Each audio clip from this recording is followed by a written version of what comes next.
ओडिशा के कोरापुट डिस्ट्रिक्ट के रहने वाले हमारे एक सब्सक्राइबर हैं सुभा सुंदर भाई। उनका निकनेम चिंटू है और वो एक बहुत ही पैशनेट मोटरसाइकिल राइडर और ट्रैवलर भी है। चिंटू बताते हैं कि मुझे भूत प्रेत आत्मा पिशाच ये सब पर भरोसा नहीं होता है। जब भी कोई मेरे से इनके बारे में बात करता है तो मैं उसका मजाक उड़ा दिया करता। मुझे लगता है कि ये सब बस लोगों के दिमाग का वहम है। पर फिर आता है 6 जनवरी 2022 का दिन। अपने दोस्त के साथ मोटरसाइकिल पर बैठकर चिंटू आंध्र प्रदेश की एक वैली को क्रॉस कर रहे थे और इसी दौरान इन्होंने अपने दोस्त को बोला कि भाई हम इतनी सुंदर वैली से क्रॉस कर रहे हैं, मेरी एक फोटो निकाल दे। दोस्त ने फोटो तो निकाल दी। फोटो निकाल के वो चुपचाप पीछे बैठ जाता है और पीछे बैठ के उस दोस्त ने मोबाइल की गैलरी खोल के फोटो स्क्रॉल करने लगा और तभी उसकी नजर चिंटू के एक फोटो पर टिक गई। ये कोई आम फोटो नहीं था भाई। अब इसके बाद से ही आगे जो कुछ भी हुआ इनके साथ उस रास्ते पे, उसने चिंटू के मन में जो ये भूत प्रेत के एग्जिस्टेंस को लेके वहम था ना, उसे हमेशा के लिए क्लियर कर दिया। इस रूह कपाने वाली कहानी को मेरे साथ शेयर किया है सुबह उर्फ चिंटू भाई, जिनके ईमेल का स्क्रीनशॉट अभी आप वीडियो में देख सकते हैं। अभी कोरापुट टाउन से ही सुबह ने ग्रेजुएशन वगैरह किया था और यहीं पर इनके एक दोस्त भी बने थे जिनका नाम है रॉनी। तो सुबह और रॉनी अक्सर मोटरसाइकिल लेके आसपास के एरिया को एक्सप्लोर करने निकल जाया करते हैं। ये फ्रेंड होने के साथ साथ एक ट्रैवल बडी भी थे जिन्होंने बहुत सारे प्लेसेस को साथ में एक्सप्लोर किया था। अब इसी बीच जब इन लोगों ने ग्रेजुएशन कंप्लीट किया तब इनका प्लान बनता है कि यार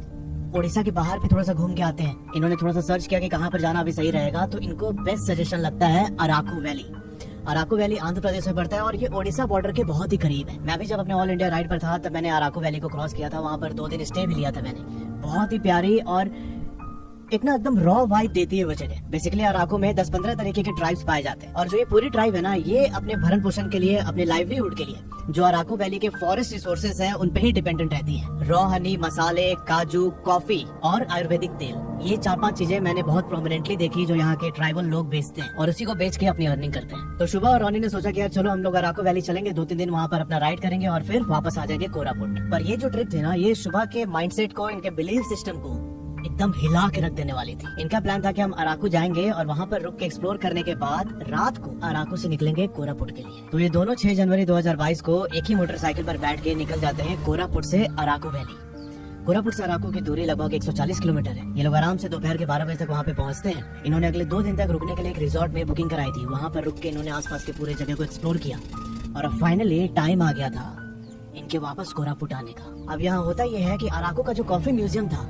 उसमें ही रॉनी के कुछ पुराने दोस्त से मिल गए। अब उनके साथ बातचीत करने लगे दोनों और आसपास की जो जगह थी उसको एक्सप्लोर करने लगे और इसी चक्कर में इनको शाम के 7 बज जाते हैं। पर उसी दिन 8 जनवरी को ही इनका कोरापुट पहुंचने का भी प्लान था और फाइनली रात के 9:30 बजे डिनर वगैरह करके इन लोगों ने डिसाइड किया कि यार चलो धीरे धीरे राइड करते करते हम अराकू से कोरापुट पहुंच जाएंगे। सिर्फ 140 किलोमीटर का ही तो डिस्टेंस है, क्या दिक्कत है। अब उस जनवरी की सर्द रात में जितना इन्होंने अनुमान लगाया था उससे कहीं ज्यादा कोहरा और ठंड हो रखा है। इन लोगों ने जैकेट, ग्लव सब कुछ पहना और धीरे धीरे अराकू वैली से निकल के कोरापुट की ओर बढ़ने लगे। अब अराकू के उस घने जंगल को क्रॉस करते करते इनको रात के 12:30 बज जाते हैं। करीब 50 किलोमीटर मोटरसाइकिल चलाने के बाद ये लोग नंदपुर नाम की एक जगह पर पहुंचते हैं। अब होता ये है कि घना कोहरा होने की वजह से और गूगल मैप में कुछ कंफ्यूजन होता है, जिसके कारण जो रास्ता इनको नंदपुर से डायरेक्ट कोरापुट पहुंचा था वो रास्ता छोड़ के नंदपुर के स्टार्टिंग से ही डाइवर्जन था। एक रास्ता तो जा रहा था कोरापुट के लिए और दूसरा एक रास्ता आगे की ओर जा रहा था। इन लोगों ने वो कोरापुट वाला रास्ता ना लेकर एक दूसरे रास्ते पर अपनी मोटरसाइकिल निकाल दी। अब वो रास्ता और भी ज्यादा डेंस था, दोनों साइड घने जंगल। ये लोग धीरे धीरे उस कोहरे के बीच अपनी मोटरसाइकिल चला रहे थे। करीब 30-40 मिनट मोटरसाइकिल राइड करने के बाद इनको एहसास होता है कि यार हम तो ये गलत रास्ते पर आ गए। वो रास्ता उन्हें कोरापुट पहुंचा तो रहा था पर एक लंबे रूट के थ्रू। जब इन्हें थोड़ा कंफ्यूजन हुआ तब इन लोगों ने मैप चेक किया। मैप में दिखा रहा था कि एक जगह आएगा आगे दुदुमा से फिर आगे जाके जयपुर और जयपुर होते हुए फिर ये कोरापुट पहुंचते।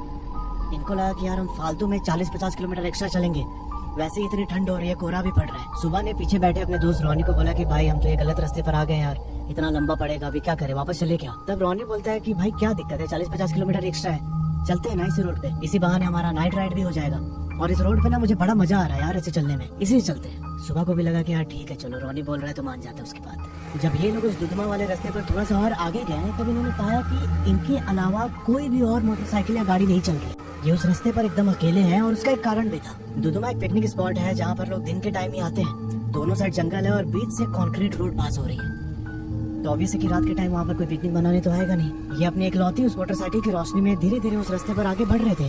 कुछ दूर उस रास्ते पर चलने के बाद अचानक रॉनी पीछे से बोलता है कि अरे चिंटू मोटरसाइकिल रोक तो जंगल से कुछ आवाज आ रहा है। चिंटू थोड़ा सा आगे जाके मोटरसाइकिल स्लो करता है। तब रॉनी ने फिर से बोला कि भाई वो जंगल के अंदर कोई पेड़ काट रहा है। अब चिंटू ने यहाँ पर हेलमेट पहना हुआ था तो उसे बहुत क्लियरली कुछ सुनाई नहीं दे रहा था, पर रॉनी साफ साफ सुन पा रहा था कि कोई कुल्हाड़ी से किसी पेड़ की टहनी काट रहा है। यहाँ पर जब चिंटू ने मोटरसाइकिल रोकी तो ये पीछे मुड़ के फिर रॉनी से बोलता है कि भाई अभी तो नींद में है, इसलिए तुझे ऐसा वहम हो रहा है। और ऐसा बोल के चिंटू हंसने लगा। उसे लगा कि रोनी शायद इसे डराने के लिए मजाक कर रहा है। ये लोग वहाँ से आगे बढ़ना स्टार्ट करते हैं और कोई 10-12 सेकंड के बाद ही पीछे से रोनी इसके कंधे पे टैप करता है कि भाई रोक, जंगल से लकड़ी काटने की आवाज बहुत तेज हो गई है। यहाँ पर चिंटू मोटरसाइकिल रोक के अपना हेलमेट थोड़ा सा ऊपर करता है और जब चिंटू ने अपना हेलमेट ऊपर किया तो इसे भी उस जंगल से किसी की लकड़ी काटने की आवाज सुनाई दी। और इस बार लकड़ी काटने की आवाज के साथ साथ किसी के कराहने की भी आवाज सुनाई दे रही थी दोनों। पीछे से रोनी बोलता है कि भाई गाड़ी एकदम तेज भगा, मुझे बहुत डर लग रहा है अंदर से।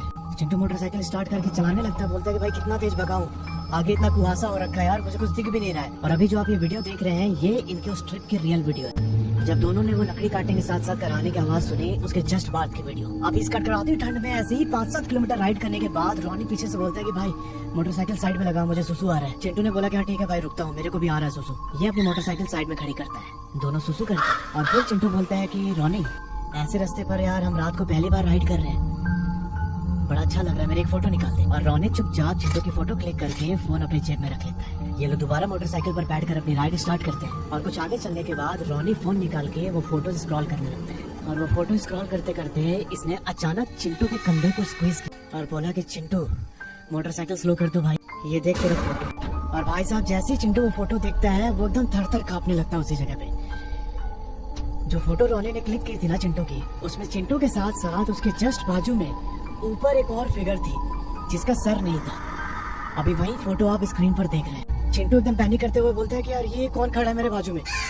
तब यहाँ पर रोनी बोलता है कि भाई सुन सुन सुन, ऐसे डर मत, हम इसके बारे में बात नहीं करेंगे, तो बस आगे जल्दी जल्दी चलते रहे। चिंटू यहाँ पर पैनिक करते करते अपनी मोटरसाइकिल आगे बढ़ाता है और जो रोनी था पीछे, ये ना चिंटू को दूसरी बातों में उलझा के डाइवर्ट करने लगा। ये चिंटू से अपने पुराने ट्रिप्स के बारे में, अपने कॉलेज डेज के बारे में बात करने लगा ताकि चिंटू उस फोटो के बारे में कुछ ना सोचे, इसका ध्यान मोटरसाइकिल चलाने पे रहे बस। और तकरीबन 30-35 मिनट चलने के बाद रोनी फिर से पीछे से बोलता है कि चिंटू मोटरसाइकिल रोक, मेरे को फिर से जाना है वॉशरूम। चिंटू बोलता है कि भाई अभी जो हमने पीछे किया था उसके बाद से तो हमने पानी भी नहीं पिया, फिर तुझे कैसे सुसु आ रहा है। और ये बात सुन के रोनी और ज्यादा भड़क गया।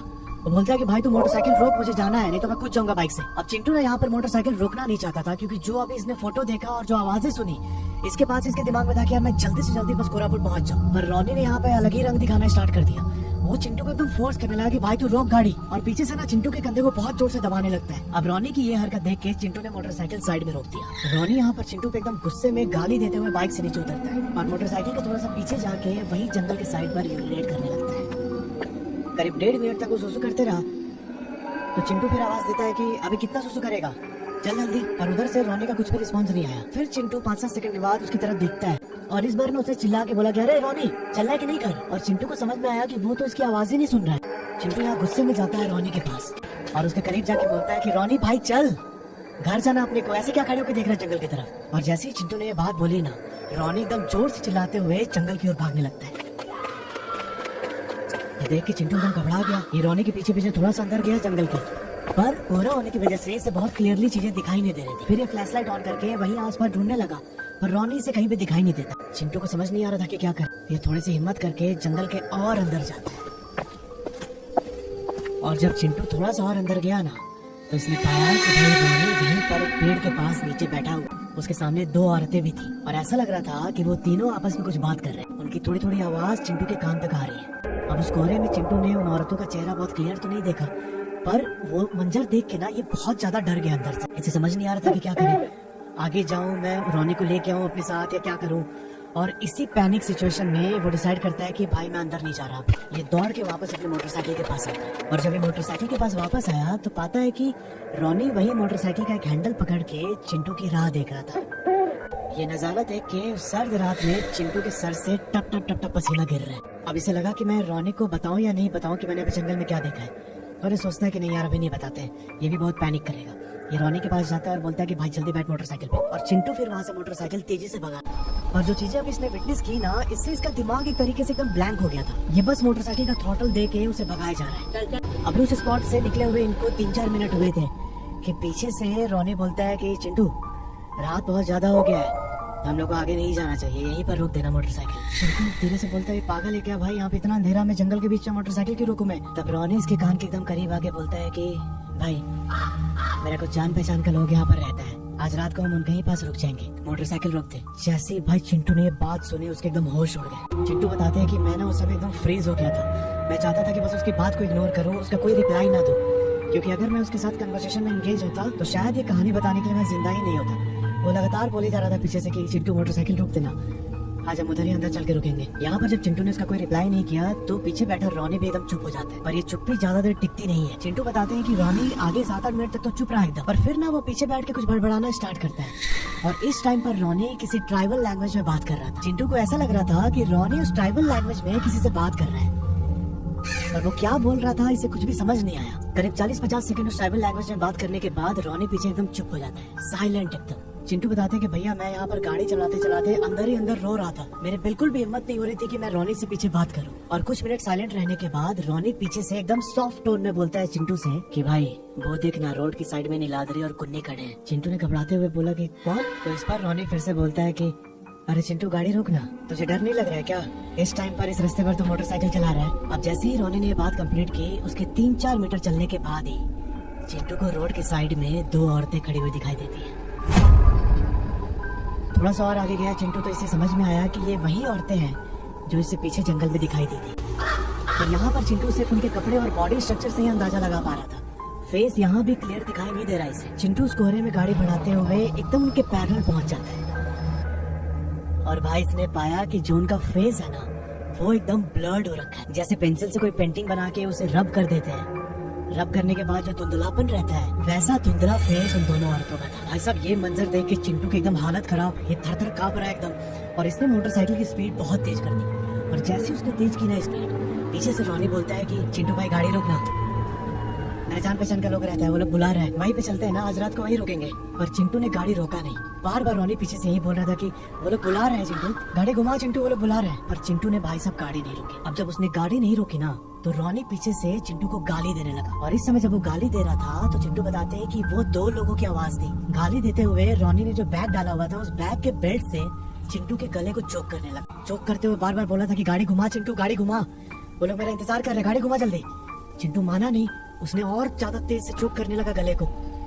और इसी चक्कर में चिंटू की मोटरसाइकिल डिसबैलेंस हो जाती है और डिसबैलेंस होने के साथ ही ये दोनों वहीं रोड पे गिर जाते हैं। चिंटू अब वहाँ से उठा और सीधा उस रास्ते पर भागने लगा। रॉनी वहीं जमीन पर पड़ा है, गाड़ी भी वहीं खड़ी। और करीब 70-80 मीटर उस रास्ते पर भागने के बाद चिंटू ने देखा कि 2 आदमी जिनकी उम्र करीब 60 साल होगी, वो कंधे पे एक बोरी लेके इसकी तरफ ही आ रहे थे। जब चिंटू उनके करीब पहुंचा तो पता चला कि वो यहीं पास के ट्राइबल लोग हैं। उन्होंने पूछा चिंटू से कि क्या हो गया, इस रास्ते पर ऐसे क्यों भाग रहे हो? तब चिंटू उनको बताता है कि मेरा दोस्त वहाँ पीछे जमीन पर पड़ा हुआ है, उसको कुछ हो गया है, चलिए ना उसको बचा लीजिए आप। अब चिंटू की वो बात सुन के ये लोग भागते हुए रॉनी के पास आते हैं और इन्होंने पाया कि रॉनी एकदम अनकॉन्शियस होकर जमीन पर पड़ा हुआ है। चिंटू अपने बैग से पानी निकाल के रॉनी के मुंह के ऊपर डालता है। अब जैसे ही मुंह पर पानी पड़ा रॉनी उठता है। रॉनी के लेफ्ट हैंड में बहुत ज्यादा दर्द हो रहा था। रॉनी कराते हुए खड़ा होता है। तब उन दोनों आदमियों ने पूछा कि क्या हो गया था। तब चिंटू ने बोला कि ये पीछे से मेरा गला दबा रहा था बेल्ट से और इसी चक्कर में मेरा बाइक डिसबैलेंस हुआ और हम लोग गिर गए। अब ये सुन के रॉनी इसकी ओर देखते हुए बोलता है कि भाई क्या बोल रहा है तू, मैंने कब बेल्ट से तेरा गला दबाया? ये सुन के उन दोनों आदमियों ने बोला कि तुम दोनों ने माल वाल मारा हुआ है क्या, ये सब क्या बकवास कर रहे हो? इस पर चिंटू बोलता है कि नहीं नोना, माल वाल नहीं मारे, हम लोग सच में गिर गए थे। अब नोना यहाँ पर एल्डरली लोगों को बोलते हैं उड़िया में। अब चिंटू और रॉनी ने वहीं उन दोनों लोगों के साथ थोड़ी देर इंतजार किया। जब हल्की सुबह हुई तब ये लोग वापस अपनी राइड कंटिन्यू करते हैं और 6:30 बजे सुबह में ये लोग पहुंच जाते हैं कोरापुट। पर यहाँ कहानी खत्म नहीं होती है। ये दोनों जब कोरापुट पहुंचे तो रॉनी एकदम नॉर्मल था। चिंटू ने भी सोचा कि यार अगर मैं इसको ये सारी बात बताऊंगा तो ये झूठ मूठ का पैनिक करेगा। और रॉनी को भी सब कुछ याद नहीं था, बस इसे इतना भी याद आ रहा था कि ये लोग गिर गए थे बाइक से। तब चिंटू सोचता है कि यार चलो हम ये रात वाली बात ना डिस्कस नहीं करेंगे और ये अपना नॉर्मल लाइफ जीने लगते हैं। पर कोरापुट वापस आने के 1 वीक के बाद से ही ना चिंटू ने नोटिस करना स्टार्ट किया कि भाई रॉनी का बिहेवियर एकदम चेंज हो गया है। वो इसका कॉल रिसीव नहीं करता। चिंटू कभी उसके घर जाता तो ये बात भी नहीं करता उससे।